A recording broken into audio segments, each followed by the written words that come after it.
knowledge so that slowly and gradually you can apply that knowledge to your life. That's the process that Allah subhanahu wa ta'ala wants us to undertake. Gain knowledge, the knowledge of what you need, but that knowledge is not enough. I have to internalize that knowledge. I have to think about it. And therefore you come to the second step, very important in our journey to Allah subhanahu wa ta'ala, and that is the idea of tafakkur and ta'akkul and tadabbur and thinking and pondering and making sure that we make everything we learn relevant to us. And this is what the Holy Quran invites us towards. So the verses of the Quran that I recited in the beginning, الَّذِينَ يَذْكُرُونَ اللَّهَ قِيَامًا وَقُعُودًا. Those people who remember Allah in all states, when they are standing, when they are seated, وَعَلَى جُنُوبِهِمْ, even in different states, when they are in ruku, when they are in sajda, remember Allah subhanahu wa ta'ala. Who are these people? How did they reach this station of those who remember Allah in all the states? وَيَتَفَكَّرُونَ فِي خَلْقِ السَّمَاوَاتِ وَالْأَرْضِ. These are people who ponder, who think. When they look at the creation of the heavens and the earth, the signs of Allah, different things around them, the events on the earth, the events in the sky, the nature of the malaika and Allah's attributes and creation and human being, when they think about all these different things, now they have the ability to relate this to their practical life. Immediately they say, Rabbana ma khalaqta hadha batil. And that's what Allah subhanahu wa ta'ala wants us to learn. That you think, you ponder, so that as a result of thinking and pondering, you're able to make it practical and relatable to you and draw some conclusions. The Quran says these people, when they think, they come to this conclusion that, oh Allah, this creation is not in vain. This creation has a purpose. And when they realize this purpose, and when they realize that how difficult and perilous this journey is, they call out to Allah, Subhanaka faqina adhaban nar. Journey is not easy. When I'm thinking about it, how precise it is, how dangerous it is, there are things that are there to deviate me from the path, I start realizing the graveness and seriousness of the matter, and then there is no choice other than seeking refuge in Allah subhanahu wa ta'ala. We call out to Allah subhanahu wa ta'ala, Subhanak, you are free of all defects. You are the one who can save us. Faqina adhaban nar. You save us from the divine punishment. And this is what Allah subhanahu wa ta'ala invites us when you read the Holy Quran. There's another terminology used in the Holy Quran for the same idea of thinking and reflecting, and that is the key word of hikmah and wisdom. So when you look at the key word of hikmah and wisdom, in the Holy Quran, this word means practical wisdom, whereby a person is granted the ability, because we are told that ilm is different from hikmah. Ilm is knowledge, hikmah is wisdom. The difference between these two is that ilm is light. It shows you the path. But in a general way, if you want to apply this ilm into your life, you need wisdom. You need to be able to make it practical. And therefore, in this verse of the Holy Quran, we read, يُؤْتِي الْحِكْمَةَ مَنْ يَشَاءُ. It's a special blessing of Allah subhanahu wa ta'ala that He only gives to those people that He wishes. يُؤْتِي الْحِكْمَةَ مَنْ يَشَاءُ. And then Quran emphasizes and says that, look, this is no joke. This is a big blessing that we are giving. وَمَنْ يُؤْتَ الْحِكْمَةَ فَقَدْ أُوتِيَ خَيْرًا كَثِيرًا. Whoever is granted this quality of being wise and making wise decisions, certainly Allah has given him great goodness. خَيْرًا كَثِيرًا. But Allah subhanahu wa ta'ala reminds us, وَمَا يَذَّكَّرُ إِلَّا أُولُو الْأَلْبَابِ. But even this thing, many people won't be able to understand. Only people who are deep thinking people, who go a bit deeper, who are not shallow in their thinking, they will realize that how important this practical wisdom is. So this is the second step. And I take this opportunity and I gather courage to say here that in the same manner that we live in a world where we are facing crisis of ilm and knowledge and seeking accurate knowledge, we have to strive to even reach the right knowledge. I take the courage to say here in front of you all that we're also facing crisis of hikmah, wisdom, and what was referred to in the hadith of Unwan al-Basri as fahm. So I recited a part of this hadith yesterday, that one of the things that Imam as-Sadiq alayhi salam,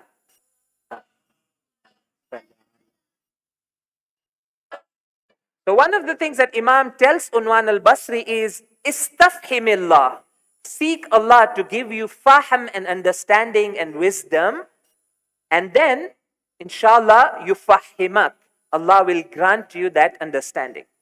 And believe me not, today we live in a world where we gradually see that a lot of people are losing even their ability to think and ponder.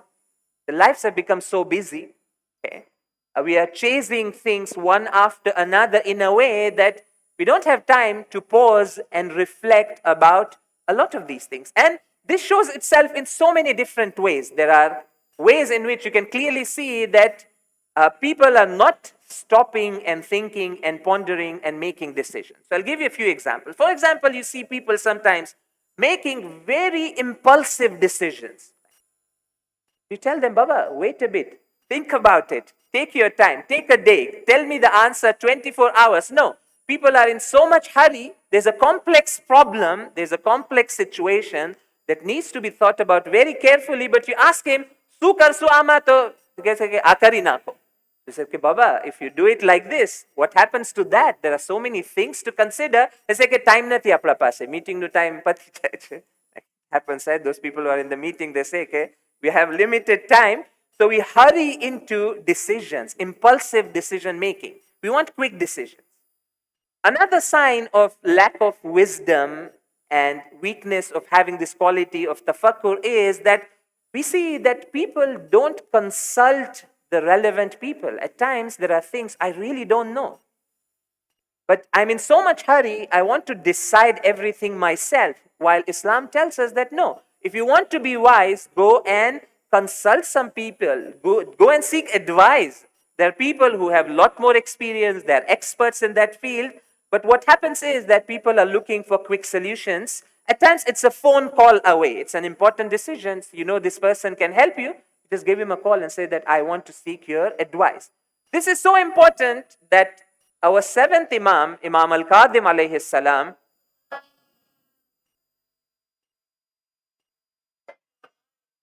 so Imam al-Kazim would seek advice from his slaves. Imagine, Imam is Imam. He has divine knowledge. He has ultimate wisdom. He has hikmatul baligha. He has the entire wisdom at his disposal, and yet he would make it a point to seek advice from his servants, his slaves. So someone asked him that, you are the Imam, you know everything.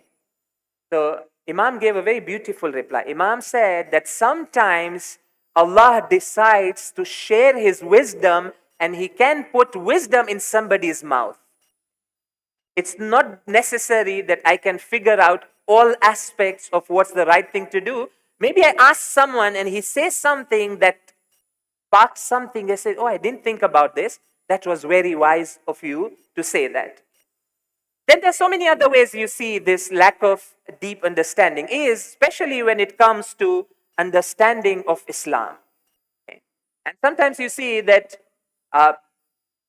people tend to have a very shallow and superficial understanding about different concepts in Islam. Okay.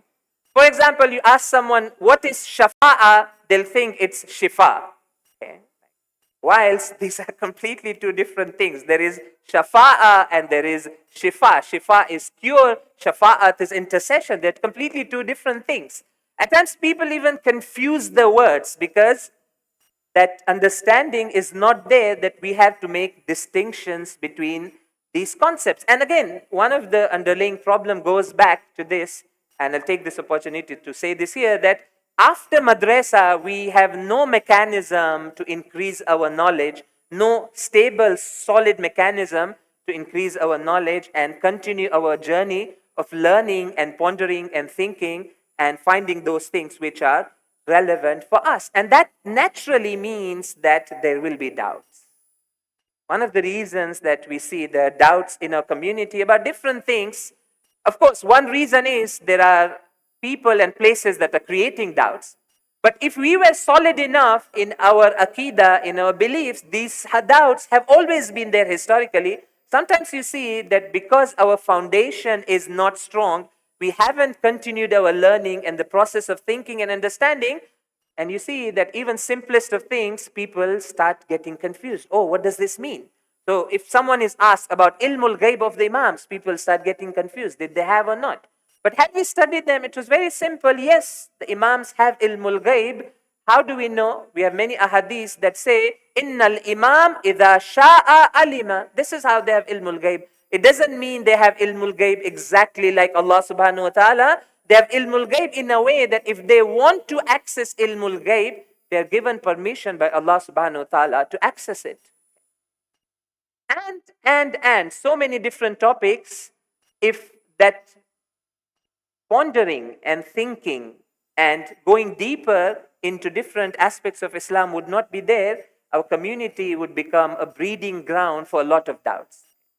So the only way is to seek, inshallah, a remedy, a solution, inshallah, something we all can practice together. So the question goes down to this, and I'll only take a few minutes of yours to address this question, that why is it happening? Why is it that seeking knowledge and pondering and thinking is on decline? Again, there can be many reasons. I just want to take this opportunity to mention two of them. The first one, the obvious one, the main culprit is that we are too busy, no time. Okay? And that's the reality of life. The life is very busy. At times, rightfully so. At times, maybe you are justified in having a busy life. There's so many duties you have to attend to. Maybe financially you have to go work harder, longer hours, and you're not finding time. But we are told, whatever be the case, in the same manner that however busy I get, I'm not going to forsake food, right? No one is going to say that, oh, I'm too busy, from tomorrow, I'm not going to have any food. Sorry, no time. No breakfast, no lunch, no dinner. Everybody's going to say that, then how will you survive? Your body is going to die. It's going to annihilate. It's going to go away. So the same thing holds true for our soul and spirit. There are certain things that our soul, our connection to Allah requires. So yes, I know we are all busy. I am busy, you are busy, everybody is busy. But that cannot be and should not be an excuse to say that I would not make time for learning and thinking and pondering. Look at this sentence that we have from one of the du'as from Imam Sajjad, Imam Zainul Abidin alayhi salam.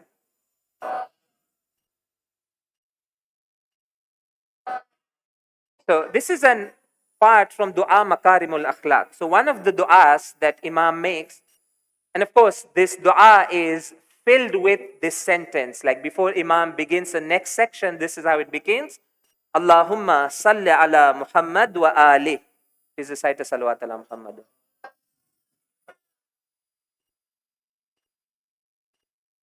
So Imam says, wasta'amilni bima tas'aluni gadan an. Oh Allah, employ my life in those things about which you will ask me tomorrow.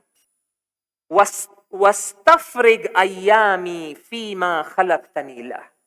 Oh Allah, empty my time. Give me faragh. Give me empty my time for that which you have created me. So everybody has this duty and responsibility that we look at our schedule, our timetable, and say, where can I cut down? Where can I make space to think about and to learn about that which I'll be asked tomorrow on the day of judgment? That which, for which Allah created me in the first place. Okay? So we'll have to go back to those fundamental questions, and that's the challenge that we face, that we need to become less busy, so inshallah we can get time to think. And the Ahlul Bayt have given us a lot of guidance on how we are supposed to think. So one of the beautiful teachings that we have in our literature is this idea of taking out time to do accounting of our own soul. Ya ayyuhalladina amanu ittaqullah wal tandur nafsun ma qaddamat ligad. That, oh, those you believe, have taqwa and pay attention to what you are sending for your hereafter. which basically means sit down and take account. What's my balance, right? Where do I stand? How much cash has been sent for the next life? What remains here? What are the duties that we have? And many ahadith speak about this. This is a famous hadith from our seventh Imam, Imam al-Kazim alayhi salam.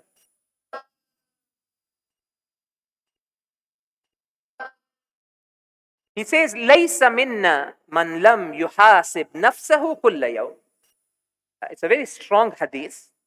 Again, it's easy for me to say it, but it's very strong. So Imam, it starts by saying that laysa minna. Imam is disassociating this person from the Ahlul Bayt. He said that, look, this person has nothing to do with Ahlul Bayt. Like, laysa minna. Of course, doesn't mean that this person, naudhu billah, becomes a kafir or like something. No. It's a way of showing that they are not following our way of life. They have strayed away from our way of doing things. We want people to do things the way we do it. Who is not from us? Man lam yuhasib nafsahu kulla yawm. Who does not take account of his soul and thinks about it, ponders about it on a daily basis. So again, this is a recommendation we have in our ahadith, the scholars. But the only challenge is, where is the time? Okay, so I need to somehow open up my time and make sure that I have times where it allows me to ponder and think and sit down and relax and inshallah think about those important questions and duties that we have. My last words, there's a second reason that is also there, but I'm not going to elaborate. I'm just going to mention and inshallah few words of musibah. Before I do that, help me with a salawat ala Muhammad wa ali Muhammad.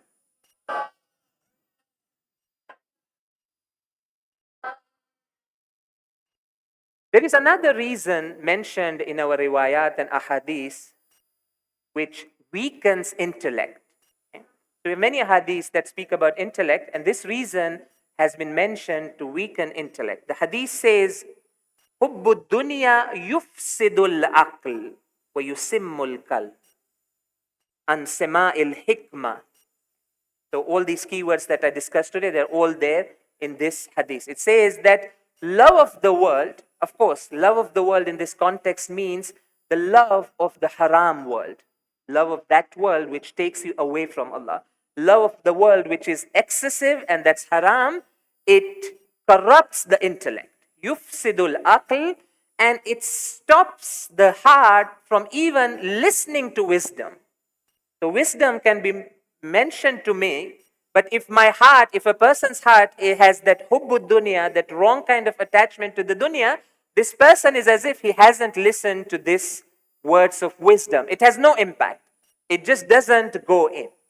And again, there's an explanation. What is the connection between love of the world and fasad of aql and corruption of aql? But inshallah, I will leave that for another occasion. And if you see historically, this is exactly what happened to the Muslim Ummah as soon as the Holy Prophet sallallahu alaihi wasallam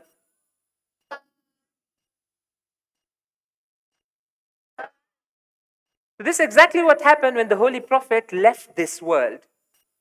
For some reason, the Muslim Ummah, the Muslims, especially those important people in Medina, because Medina was the center, the Muhajirin and Ansar, kind of they lost their ability to ponder and think and see the consequences of their actions. In a way, they're not able to foresee what it means to deny Amirul Mu'mineen his right to be the Khalifa. They couldn't process it. They couldn't understand it. And again, the underlying reasons were these two. Some of them were too busy in their routine life and then they were least bothered. And that's what getting into too much routine stops us. It stops us from thinking. So there are people in Medina, they saw that, oh, someone else took Khilafah. They're least bothered. Probably the reason was that, sorry, I'm too busy. I don't have time to think about these things. Bibi Fatimah salamullah alayha was telling them, this is important. This is going to change the destiny of Muslims for generations to come. It's not a joke. This is a command of Allah. Amirul Mu'mineen has to be your leader. It cannot be any other way. But they're just too busy. They didn't bother. And of course, there's another group that the love of the world had overtaken them. And therefore, they willfully stopped thinking and pondering, and they covered their intellect with the fog of desires. And that is the reason that you see calamities after calamities befall the Muslim Ummah. So, these are the nights attributed to Bibi Fatimah Salamullah alayha. I'm just going to take a few minutes and I'm going to just read the sequence of events, parts of that, so that inshallah we all can benefit from remembering the musibah of Bibi Fatima. But before I do that, recite a salawat ala Muhammad wa ali Muhammad.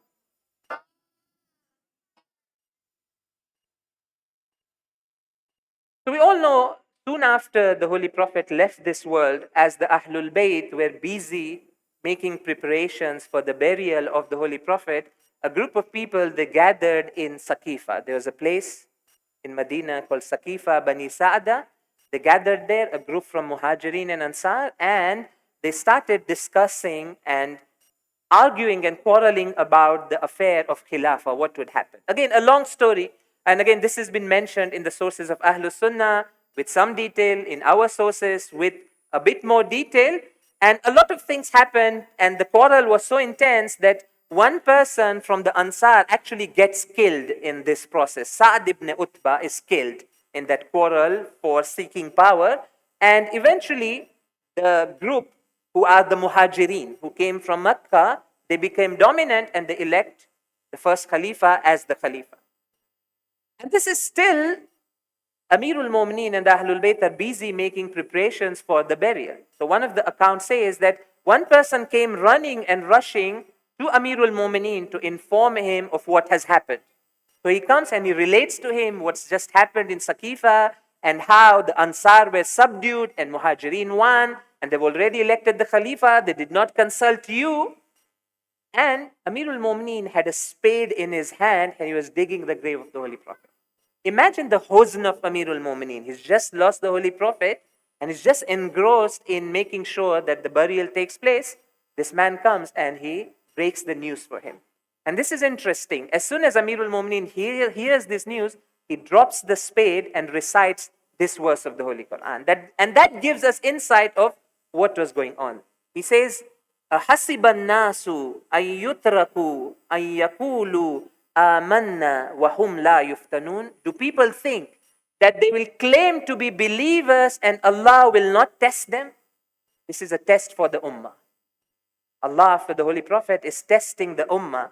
لَقَدْ فَتَنَّ الَّذِينَ مِنْ قَبْلِهِمْ. Allah has tested previous nations. فَلَيَعْلَمَنَّ اللَّهُ الَّذِينَ صَدَقُوا وَلَيَعْلَمَنَّ الْكَاذِبِينَ. This is a test of Allah subhanahu wa ta'ala. The true people from those people who are liars, there should be some way to separate these people and can only happen through this test. Amirul Mu'mineen recites these verses of the Quran. Many events transpire in those first 2 days. And you come to a time when it's the time for the first assault on the house of Bibi Fatimah Salamullah. So there were 2 assaults. Okay, this is the first assault. So these people, they gather outside the house of Amirul Mu'mineen and they call out to him and say, tell Amirul Mu'mineen that you have to come out and pledge allegiance. Amirul Mu'mineen refuses. One of the oppressors who was in that group, he says, I swear by Allah that if these people do not step out, I'm going to burn down this house. He makes a threat. This is the house of the Prophet. This is the daughter of the Prophet, and he makes that threat. But the people around, they start protesting. They say, Fatima is inside the house. The grandchildren of the Holy Prophet are inside the house. Are you really going to do it? And when this person who made this threat, he realizes that the situation is not suitable, they call off the assault. Okay. They make the threat and they call it off and then they go back. Again, I'm skipping a lot of the events because I just want to read a few words of musibah. And that is that after many, many other events happen and the time comes for that second and the final assault, which I mentioned yesterday, that they do come. They gathered firewood outside the door of Bibi Fatimah Salamullah alayha. And this person, he makes the threat. They get the answer that we're not going to pay allegiance. You have no right to seek allegiance. And this person sets the door on fire.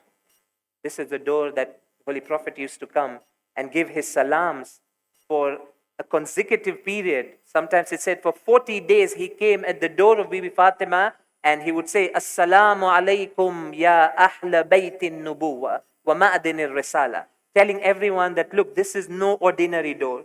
This is the door of Fatima. They come, they set fire to the door is kicked, and the narrations tell us that Bibi Fatima was crushed between the door and the wall.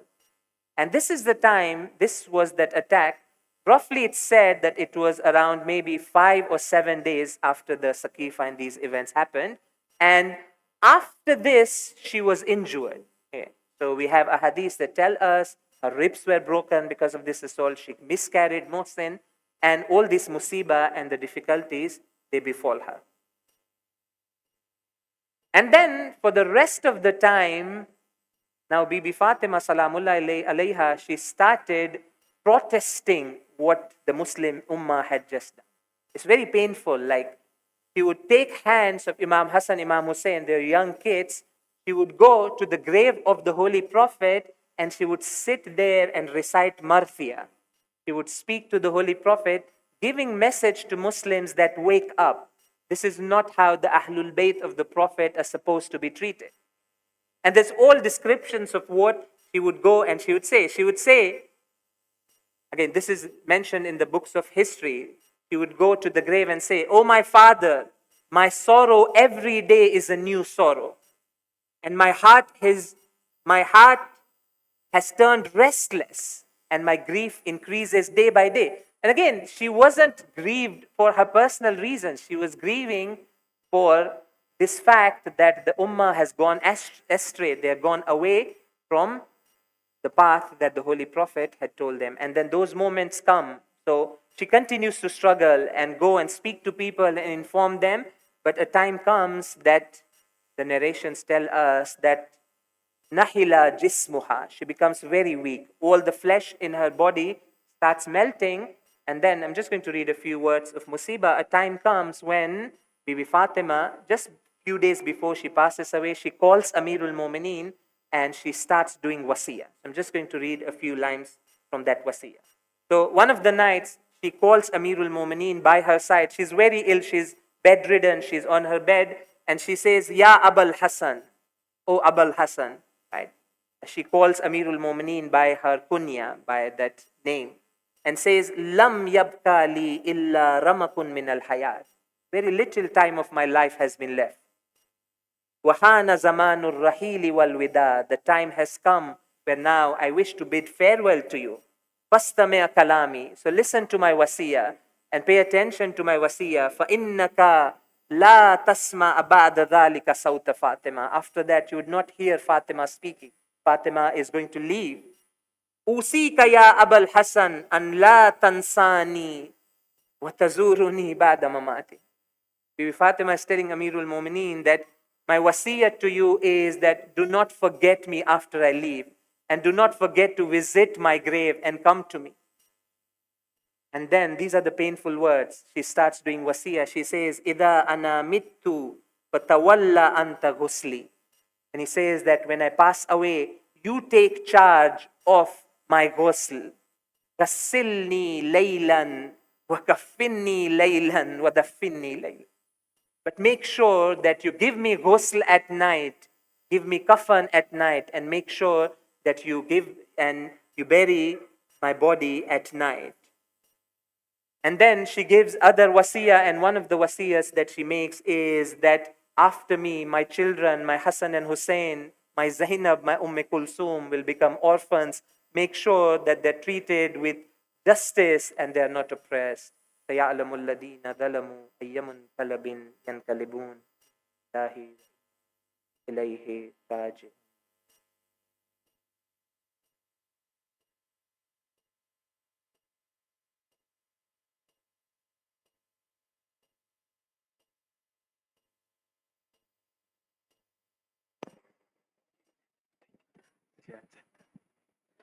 सितम की हो गई ये इंतहा रसूल के बाद, सितम की हो गई ये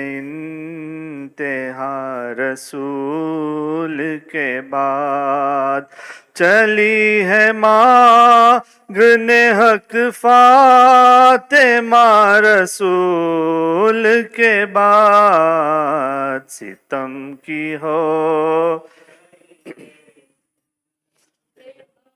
رسول کے بعد ستم کی ہو گئی ہے انتہا رسول زادی کھری کیوں رہی سرے دربار رسول زادی کھری کیوں رہی سرے دربار یہ کون تخت پہ بیٹھا رہا رسول کے بعد ستم کی ہو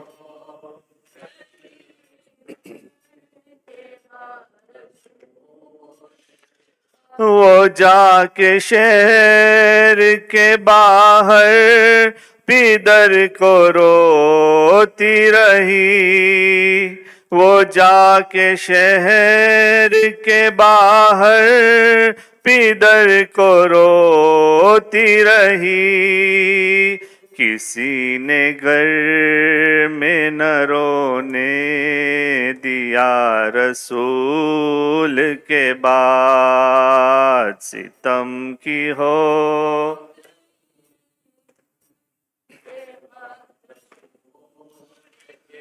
وہ جرم کیا تھا کہ جس پر علی کو گلیوں میں وہ جرم کیا تھا کہ جس پر علی کو گلیوں میں رسن سے باندھ کے کھینچا گیا رسول کے بعد ستم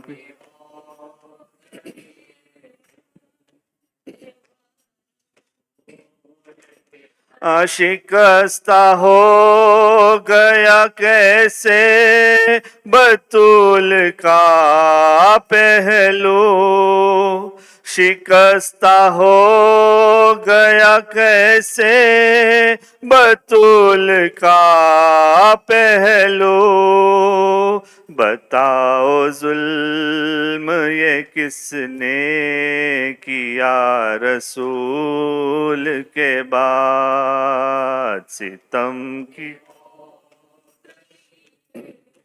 انتہا رسول کے بعد ستم کی ہو گئی ہے سورۃ المبارکۃ الفاتحہ